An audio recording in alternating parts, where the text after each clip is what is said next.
Hey, Pepin. Yo, yo. Hey, you ever have like a person that you know this person, but then you don't see him for a while, and then you do, and you don't recognize him? Yeah, that's like all my friends. I don't know who you are, but I'm still friends, I guess, because I knew you at one time. That's kind of weird. Like, how does that even happen? Is that like a change over time thing, or? Well, it's like we expect from high school that we're going to throw a whole bunch of people into a room and that these people are going to co-minglate, form friendships, enemies, bonds, all the things you could do. And then once we go out to the world, we're somehow going to hang on to these loosely cut bonds. But no, I mean, there's a very unnatural situation happening there. Why in the world would we have these maintained connections between people? Why indeed, Nathan? I think this is something of which we need to talk.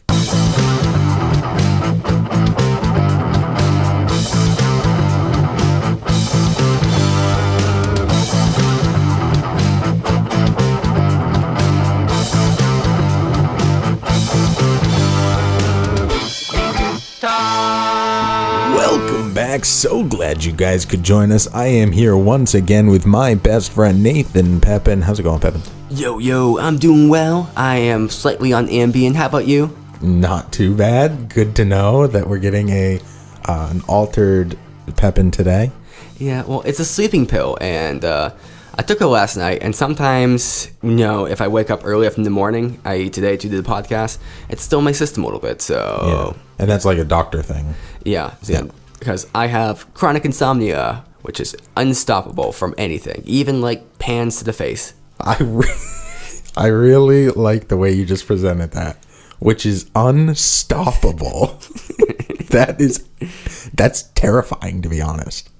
It's not very fun. Last night I had all these dreams. I don't want any more dreams. The Ambien makes you have like awful dreams. Well, okay, the Ambien helps with the dreams, but it's like the night before I didn't take the Ambien, and I just had fucked up after fucked up after fucked up after fucked up dreams. And that was with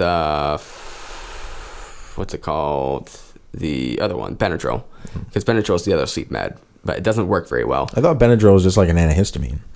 It is, but it does a lot of different things. So people use it for sleep. So any sort of sleep medication, usually it's via benzodiazepine. Not benzodiazepine, that's something else.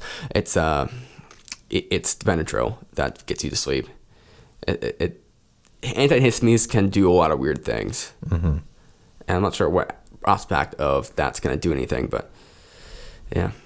So you told me a story once about there was somebody that you knew, and they came into your work and you didn't really recognize them, and then they were like mad that you didn't recognize them. Can you retell that story? Okay, there's a part one to the story. Okay, let's start at part one. So the part one is I was working at another location. So same job, same kind of company, different location. A financial institution? Yes. Okay. Bank, credit union, whatever you want to call it. And so I was doing kind of concierge. So I'm just kind of hanging out in the lobby, essentially the supermarket, and greeting people as they come by. And then I see this person kind of walk by me, and I think I kind of recognize them. And then they gave me this look like I killed their mother or something. And I was just like, oh, do I know this person? Did I kill their mother? Is this Ashley? And I was like, fuck. You knew right away who it was? Or you just thought you might know who it was? I thought that I might know who it was. Okay. But... How long's it been since you'd seen the person who you thought it was? So it'd been about 9 years. It'd been 9 years since you had seen who you thought, and you thought it might be Ashley. Yeah, it might be Ashley. But in 9 years, people change a lot. Yeah. And I thought it kind of looked like her, but also it's very, very possible it wasn't her, because there's been... I've had these moments a lot where I think it's somebody, and I'm like, oh yeah, blah, blah, blah. You start a conversation, it's not them. Or you start a conversation, you think it's somebody, and it is somebody you know, but it's not this person you thought you knew. Like, you're talking to John, ends up being, Jeff. Yeah. So who, for the audience, who's Ashley? Is that someone you went to high school with? So it's someone I didn't go to high school with, but she went to a high school somewhere else, and I was in Noble. All right. So you both went to high schools. Yep. And she was in Sanford. I was in Maine. Noble. Noble had a lot of Noble pride to it. And Ashley, she was a bitch. I mean, how do you put this? Oh, okay. So you dated her. Yep. So we dated. So first she tried to date Steve, and then Steve rejected her. And so I was the alley-oop. Alley-oop. Oh, my God. Okay. So how did you guys meet if you went to different high schools? So we went to the same church.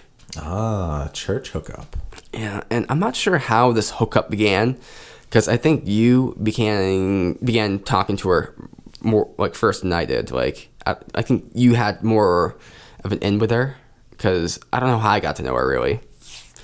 It's like, But I didn't even go to your church. no, but you get invited to events, and you went a lot. So I got invited to a church event with you and started hooking up with girls at your church. Yeah, Even though it wasn't. Okay. Go on. that's kind of what was happening. But so she showed interest in me, and I showed none in her. So at some point, she stopped talking to me, and she was talking to you. Well, you tried to do this whole date thing where, you're going to try to, woo her onto me, and then it ended up backfiring because she just ended up being more attracted to you because you weren't paying attention to her. Oh, God. Well, that sounds like a really stupid high school thing to do. Well, because I kept on trying to, grab her and, kind of push her, be playful. Okay, hold on.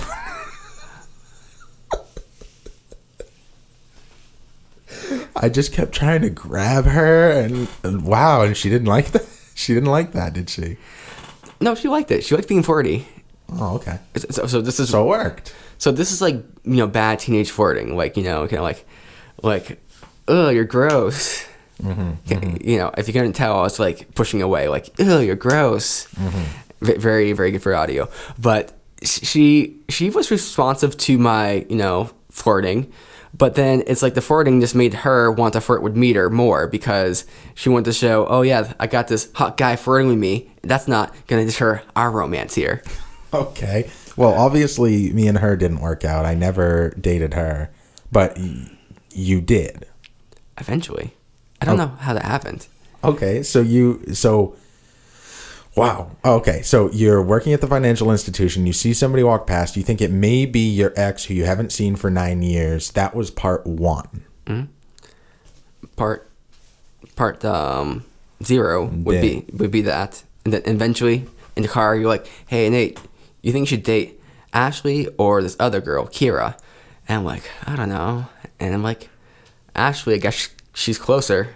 And that's how the decision was made. Whoa, hold on. I'm not remembering this. First off, did she have the Shinigami eyes? Yes. Okay. So what the fuck are you talking about with this car situation? So we're in the car, and you and me? Yeah. Okay. Yeah, I think you're driving because I couldn't drive. No. And we're talking about the situation. You're telling me about how Ashley's cute and so on and so forth like this. You're not interested in her, and you think she needs to find a good home. Go with your face. Man, you're making me look bad. Go on. But then there's also the issue because there was this other girl who was interested in me, and I don't know why, but I don't get interested. I don't have girls interested in me very often, but if there are, it's like 3 at one time. It can't just be one at a time. Okay. So there's this other girl from the church, and I forget her name, Kristen, Kira, something like that. Okay. And she was into me, but she was like further away. Like that would be like a long distance romance. I wish her name was Kristen and you met her at church. That'd be amazing. But it's like trying to decide between the two because, and things were getting heated between the two and AIM. They kind of somewhat knew about each other, but didn't really. Oh, man, the good old AIM days. So you said, hey, just go with your heart. Go with Ashley. So, okay. Oh, see, that's way better advice than how you first pitched it. Kind of the same thing, though. It's not. Go with your heart versus she needs a home. Those are two very, very different statements. Okay, so are we still at part 0? Okay, we can get to part 1. Okay, part 1 is where you see her in the store and you're not sure if it's her or not. Was it her? I don't know. Okay, so is there a part duh? So the part 2 is I brought that story up to you, and you thought it was horrifying because there was a bad joke in there, which will remain hidden. Okay, I don't remember the joke, so you'll have to tell me that one off mic. Well, okay, so the joke is that she gave me a nasty face, and she looked like, I thought, she looked at me in a way whereas like I was the perpetrator who killed her mother. Oh, okay, yeah, I understand. No, not really. It was the trampoline that killed her mother, but it was not me. Holy fuck, you're gonna have to do some weird editing on this episode. Go on. So, it's like, it was an awkward situation, but I'm like, I don't know if I knew her. I mean, maybe she was just giving me this weird look. Maybe it was her, but either way, it's 9 years ago. I don't think she'd have the animosity against me, despite that. Mm-hmm. And so we kind of just pack up that day, and then I moved to another branch, and this is like another moment when I'm out in the aisle, just kind of doing concierge, just like a month later, maybe like 2 months later, and there are a few customers up in line, and so I'm supposed to greet them and see if I can't help them with anything, bring them off the line. And so she pulls up there, and I'm still thinking, is that Ashley or is that not Ashley? I'm not sure. I mean, it looks like her, kind of, but, I don't want to be mistaken, kind of like being like, oh, yeah. When she comes up, I'm saying, oh, how's it going today? She's like, doing well. All right, so we're going to be helping you just right over there in just a second. Just wait 1 minute, and they'll be right with you. No, far more elegant than that, but she's like, oh, okay. And then she gets up there, and I'm thinking, okay, that's probably not Ashley, because I think she would have said something to me, like she would like say hi or something. Mm-hmm. But maybe it is. Maybe she just felt awkward, because maybe I just made it awkward by making it feel like she was just a customer and just kind of treating her in that way. Fair, yeah. Which that was just a safe way to do it, because in case I didn't actually know her, like I feel like she would have engaged, and so I decided to go up to her and say, "Hey, do I know you?" Mm-hmm. And the answer I get is, "Yeah." Okay. So how do you know her? It's Ashley, isn't it? So okay, let me try to do this out. Full bore. Hey, do I know you? Yeah. Oh, is this Ashley? Yeah. Oh, hey, it's great to see you. It's been so long. How you doing? Good. Oh, and what are you doing? You working at the paper store now? Yeah. Oh, man, that's pretty cool. I'm actually living down here in Rochester now, and it's kind of interesting. How you like that area? Good. So where are you living? Farmington. Okay. Well, it's definitely great to see you here. Hope everything's going well. And the conversation was awkward, and my colleagues are, it sounds awkward there. It was even more awkward just seeing them in real person. Mm-hmm. And my colleagues are all behind, helping doing transactions, and they're kind of dying. Like they are dying of laughter or of awkward or both. Both. Because after she left, they like all came up to me like, Nate, what did you do to that girl? Well, what did you do to that girl, Nathan? I don't think I did anything, but we can go there. But this is part B of the story. Okay. So it's like I don't know what's happening. It's like, okay, it definitely was Ashley, but it's like I wasn't trying to be rude. I was just trying to like re-engage an old connection. Mm-hmm. And my manager, who is she is an in-tuned female. She's very good at social dynamics. Her thing was, oh my God, that girl is going to go cry tonight. I'm like, why? Because you couldn't even remember what she looked like, and you dated her for over a year. Mm-hmm. We dated for like 3 years, by the way. But she's like, you couldn't even remember? She's just going to cry. Her self-esteem is now just shot to shit. Oh, wow. And I'm like, well, people change. Like, why is expected of me just to memorize what you would look like, in 40, 50 years? Like, it doesn't make sense to me. I don't think it's expected of you. I think it's just like most people would recognize somebody that they dated for 3 years. I mean, I'm very risk adverse, so I'd give the chances that it was her to be maybe 35%. Wait. So you were 65% sure it wasn't her. Yeah. So then why would you even say, like, are you Ashley? Because 35% chance isn't bad. I mean, I guess. okay, Wow, you didn't even think it was her. no, Has she changed a lot? not that much, but this is where it's tough because I've shown some pictures to people. I'm not going to show pictures to people on the podcast, but I've showed pictures to people of her at the bank because she comes in regularly sometimes. And you take pictures of her at the bank? And well, they know. Oh, okay. So people at the bank, you've shown pictures of her too. Yeah, I understand. I thought you meant you showed pictures to people of her at the bank. yeah.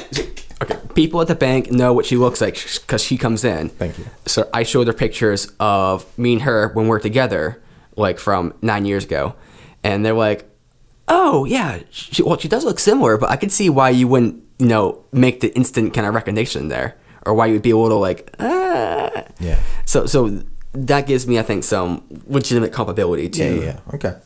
Which also I'm very risk adverse. With those moments where I have misidentified people and ends up being wrong, it kind of like hits me, so it makes me less likely to do it in the future. Yeah. Like, So why was she so short with you? I don't know. Was it just because you didn't instantly recognize her, you think? So I can pull out a quote here because Okay. she had me blocked on Facebook, Okay. Been there. and just give me a second. So she had me blocked on Facebook. So she that night decided to unblock me from Facebook just to send me this message. And then block you again? I don't know. I haven't seen if she blocked me again. Oh, did you try and message her back? No, I'm not going to. Okay.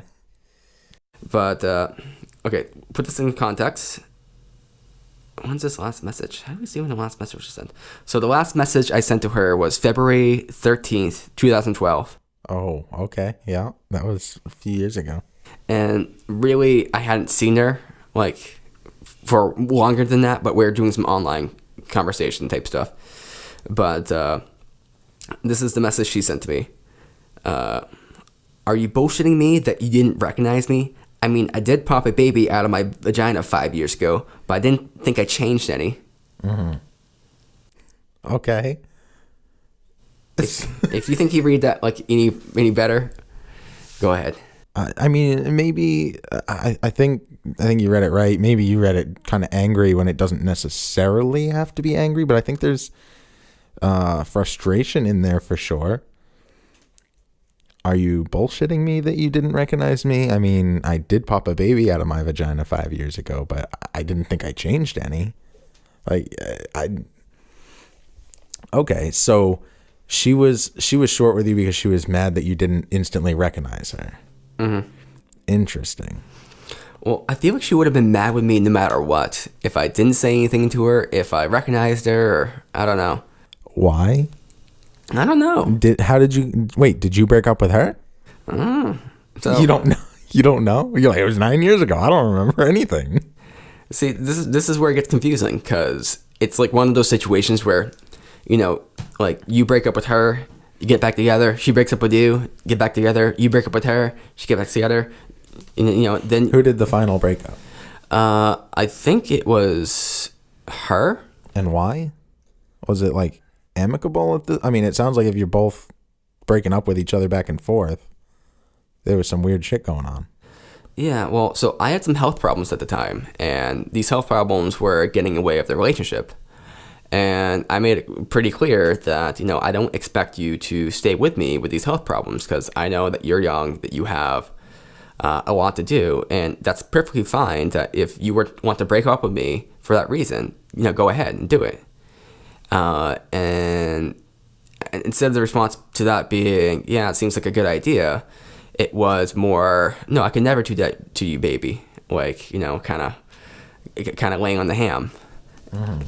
And then her method, she didn't have a very good method of dealing with this. Because instead of just accepting it and just being like, hey, I want to break up with you for these reasons, let's instead just, be, how do you put this, a super bitch. Just like start causing issues that aren't there. Just make things super, super stressful to get me to break up with you. You know, just create like a very toxic environment. And then so eventually, I think I would break up with her, and then she would be like, no, baby, I didn't mean it, blah, blah, blah. So get back to her. And then she would then just keep kind of doing that, and then start complaining about things with the relationship, because at that point I had agoraphobia, so I had a hard time going outside and kind of going places. And then she would start bringing that up, and I'm like, no, it's okay to break up with me for that. Just do it. I mean, it's not a big deal if that's what the deal breaker is. But, you know, otherwise, you can make it work in the other ways. And then she wouldn't break up with me for that. So it's almost like she felt bad about it, and she needed me to break up with her. But she had to do it by just bringing up the like these nonsensical kind of sorts of issues that weren't related to anything. And it got tiresome. And in the end, she broke up with me. And it was a very tough breakup, which it didn't have to be a tough breakup. What did it have to do? I think she was cheating. She ended up going with cheating on me. Weren't you both, you traded virginities, if you will? Yeah. So, I mean, there's a lot to be said to that, too, at least in our culture, as to, like, what that means and that's kind of a big deal. Like, that person will forever be in your mind. There's no question on that, right? Yeah, I think that's true. You kind of never forget the first. So, I mean, I think that there was a lot there, and then I can imagine that feeling like she must have felt super guilty, like, in that situation where she doesn't want to be like a shitty girlfriend where she just breaks up with you because you're having health issues that you can't control. So maybe a lot of that wasn't necessarily like on purpose. It was, you know, Freudian, if you will, as far as her actions that you feel were hostile in an attempt to get you to break up. Maybe it wasn't like scheming, it was subliminal. No, I don't think it was scheming at all, because I don't think that's how she thought in general, for the most part. But I do think that there was that kind of the wheels underneath that were turning that way. And they were saying that it would be bad to break up with someone if it was just for health reasons, because I mean that's a very adult thing to do. Like, it's a very hard thing to do, but I think it's a very adult thing to do, where let's say you start dating a girl and then you really like her, and then you find out she has cancer, you know, and maybe you've only known her for, say, 2 months. Some people might, you know, stick with her because they feel guilty. Other people might say, you know, I wanted this kind of relationship here, and this is going a different way. I support you through your cancer, and I still think you're an awesome person, but I want to disconnect from you romantically because, you know, I don't have that much investment here, and I don't want to invest too much more. And, you know, that kind of hurts because it feels to this other person maybe like, maybe a lifeline's kind of, you know, snapping off. But that's a completely emotionally valid and not good decision, but it's good if that person makes it and can reason through it in that kind of way. It's a very kind of mature thing to do. I think that there would be a ton of guilt that comes with that, though. Is like, this is something horrible that's happening to this person that they can't control and they're trying to get through. You may be a positive in their life, and you're stepping away for selfish reasons because you don't want to be involved in the same thing that they don't have a choice over being involved in. You're abandoning them. I mean, that's the counter to it, right? And that's the meta going on in the heart and mind of the person who is in the situation of being romantically entangled with somebody in a situation like that, a health situation like that. Okay. Yeah, I think you're right on that. And this is why you can't just, if you're going to dump someone with cancer, you can't just dump them because they have cancer. You have to dump them because they're like the complete asshole and that they're the worst person on earth. I see. So you have to make up a story in order to make it not about the cancer. Yeah. Which you didn't have cancer, but no, you like you said, agoraphobia, like to the point of, you know, you weren't able to do anything. And I think that was a big part of what she wanted to do, though, was to be out and do stuff. Yeah, which I understood. Because, you know, we would hang out in my room, hang out on the bed, you know, we'd take walks. But we didn't, like, go too many places. I mean, we used to go places a lot, so that kind of became less and less. And I understood from my perspective that this was not a good deal for her, and that if she wanted to leave, no. But imagine from her point of view trying to explain that story. Like, oh, are you and Nathan still together? Oh, no, we broke up. Well, why did you break up? Well, you see, like, he had these health issues, and it was getting to be a bit too much, so we decided to split both ways. And I mean, yeah, that's going to sound awful to anybody that she's trying to explain that to, but on top of that, like, if you're actively saying, like, I get this is hard, and if you want to leave, that's fine, that's going to make the guilt way worse. Rather than, like, your attempt is to try and make it more reasonable, to be like, I get it, like, it's not a big deal, and to give her permission, if you will. But if anything, that might make it harder, because now it's like, okay, now he expects me to leave him, and he says it's okay, and I don't think it's okay still, so now there's double guilt. Yeah. And this is where these situations get really confusing. And I definitely think with Ashley, these kind of feelings have boiled and kind of flustered, and that they're still probably boiling and bubbling. Because it's like, I'm not going to, like, hype myself up too much, but I'm really good boyfriend in general. Like, I try to provide, like, a lot of good feelings, like non-argumentation. Like I try to do a lot, and it's not to say that, like, I'm that great of a person, but I put an effort in, because it's like, how would you not have a good relationship otherwise? And so I feel like there's maybe some feeling of, like, missing out with that. Because it's easier to get over a boyfriend who is just an asshole than one who is actually nice but has issues. Right.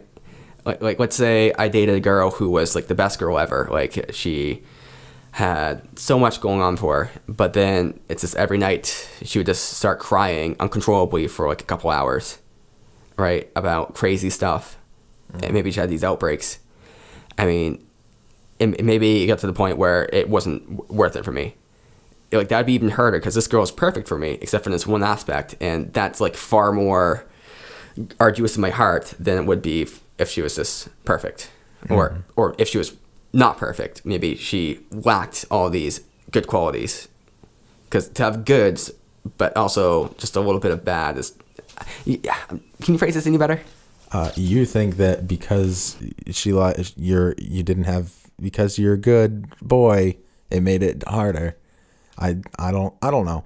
I think you're holding on to a lot of anger too about the whole thing. I mean, you bring up the point dancing all the time, and that's directly correlated.